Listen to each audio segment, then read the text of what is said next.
June 16th, 2025, week in review.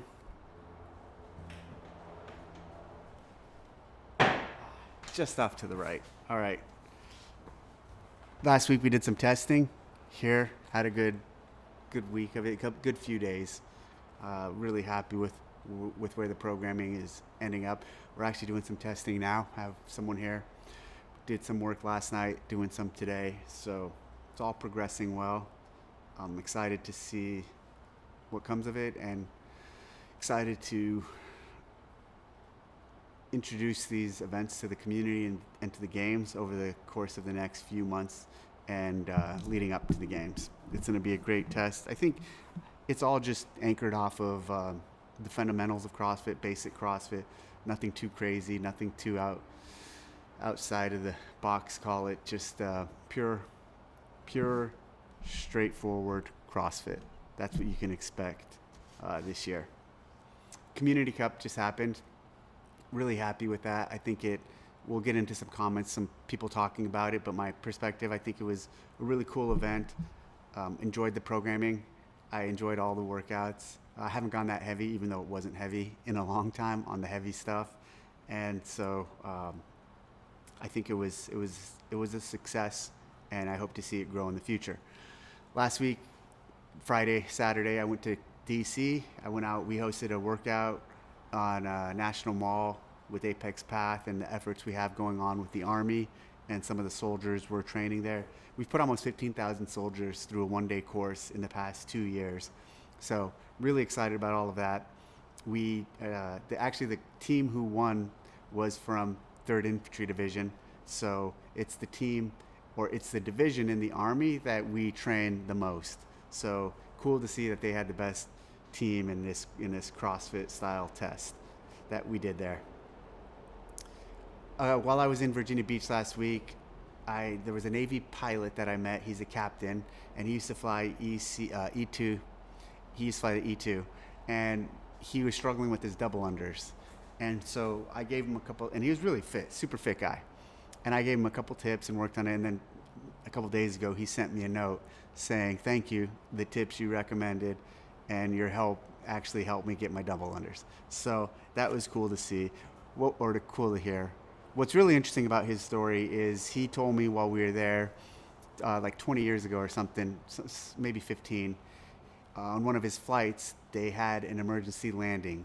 And he and 2 others on the team of 4 were the first, not even an emergency landing, an emergency, and the plane went in and they had to eject. And so we got to this story because I was a parachute rigger by trade. And then he told me, parachute rigger in the Navy, they maintain all the parachutes that pilots use, and they maintain all the flight suits and stuff that pilots use. So that's what I originally went into the Navy for. I mean, I went in to be a SEAL, but parachute rigging school was what I had to go to first before going and attempting to become a SEAL. So I told him I was a PR. He told me he loves PRs, he said, because they saved his life. And I said, "Well, what do you mean?" And he told me this story. And basically, the plane was going down, and the 3 of them had to run out and jump out the emergency exit door and deploy their parachutes.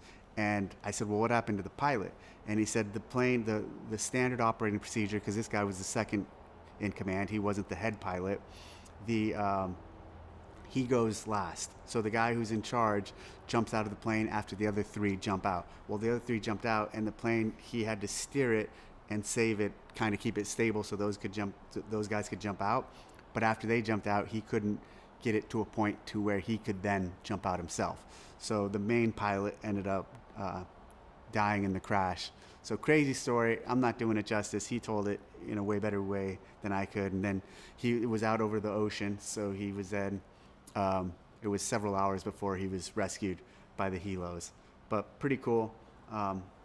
This story goes back to, and so I helped him get to a point where he feels comfortable with double unders. Let's jump into comments. At Jar Jar Loves CrossFit. Hi Dave, watch your affiliate video with Ben Smith and curious to know if you've ever taken the level 3 test. So I've never taken the level 3 test. I helped develop it. I was involved in the early years when we first started it. But basically with the limited time I have in the things I do, I have not made that a priority to take. And also, I'm familiar with all the questions and I know how it works. So at this stage, it's probably not appropriate for me to take the level 3. Of the level 3, there's currently 2,800 level 3s. There's 32,000 level 2 trainers. So it would be cool, or not, it would be cool. I think there's still plenty of opportunity for level 2 trainers to level up and get their level 3.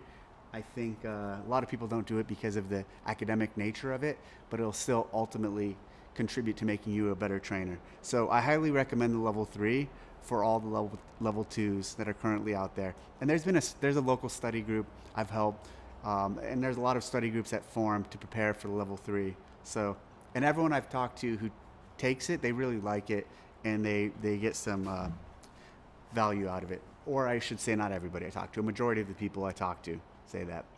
At Rhett Kennedy 4195, TDC, the Community Cup has been fun. Will there be any way of comparing myself to athletes in my age group? It seems like the data would not be too difficult to produce for the tech-savvy CrossFit data crunchers. This year, no. I hope to see that happen in the in future years.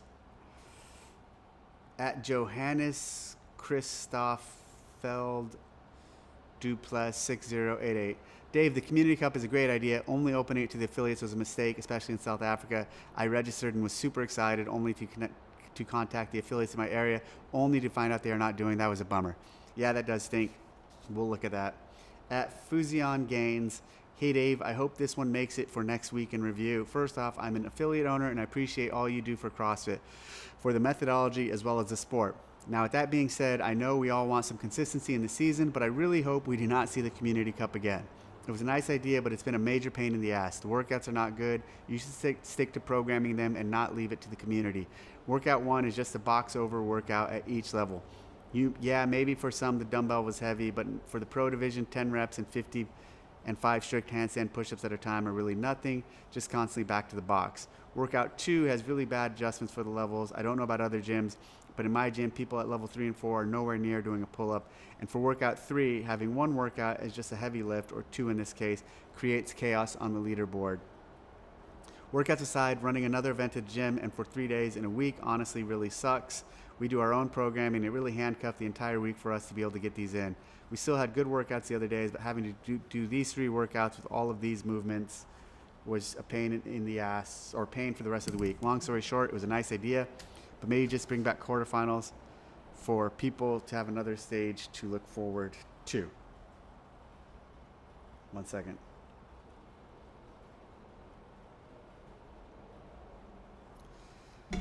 So that's a long one, but he didn't like it. He didn't like the Community Cup.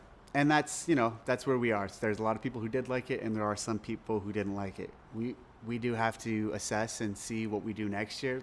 The thing is, if we were to change it and we were to get rid of it and we were to bring back quarterfinals, it's just going to be more of the change, again, that everybody's critical of us whenever we do make change.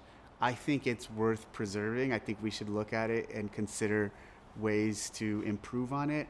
I also don't think, I'm not entirely sure the quarterfinals should come back, especially with 25%. What we were able to do with just the low number, and in terms of making that programming appropriate for that audience to qualify to the games, made a lot of sense this year. So we're going to take a look at all of it. This affiliate owner was not happy with it. I think I disagree with him on the workout where he said, I disagree with him on all the workouts. I think the workouts were cool. I think the scaling, so I was in the intermediate level. I don't think it was a box jump workout. Actually, for me, the dumbbell did get heavy. And so, yes, you spent a lot of time on the box jump, but you spent a lot of time on the other pieces too. Appreciate the feedback. And that is the nature of every decision we make and everything we do. There are going to be things that some people like, and there are going to be things that some people don't like. But regardless, there's always things we can do better on what we have, and we can make them better. So we'll see where this all ends up. At Are You Ready to Rock? Beyond ready for the LEO seminar, my agency has dove in headfirst with fully implementing CrossFit into our academy. At Jordan Sanders 2517, My thoughts on the Kale situation: there is no requirement to film in the open if you do the workouts at an affiliate and have a judge. So as the rule stands, he does not have to provide video evidence. Correct. I'm sure CrossFit will take measures to address situations like this in the future, but as it stands, if Kale and his affiliate judge sign off on it, there's nothing left to prove. Correct. At Freddie Rogers 271, Dave, how about games tickets for the Community Cup winners? Cool. If you win the Community Cup in the rookie, novice, intermediate, advanced, or pro divisions, and you want tickets to the games, email me and I will get you tickets to the games. At Leslie Cook 505068, did you see what happened to Bailey Martin? Would you invite him to the demo team? I did see what happened to him. Glad he's doing better. I have not decided on, or we have not decided on as a team, who's going to be on the demo team, but we'll keep him in consideration. At Rob Southards, what is the likelihood that we'll see the marathon row at the games? And then this led to a bunch of other comments. Someone else said, I would say there's a 99% chance that there will not be a marathon row. Implements, movements are rarely duplicated. Anyone who has watched the games in the last 15 years would say the same. I would agree with that. I would say that. Then someone else said, however, it's always good topic for Dave to discuss, but look at the 2014 CrossFit Games. We had 333 into sprint sled on Friday. 333 into sprint sled on Friday. Okay. Then Saturday, muscle up biathlon into sprint carry. And later that night, they pushed the sled again. Also, they had a 1 rep max overhead squat on Wednesday, followed by more heavy overhead squats on Sunday. Just never say never. That was also 2014, so that was also over a decade ago. But interesting perspective and view. So, quick one. Have other things going on, specifically the testing. So that is the week in review for today.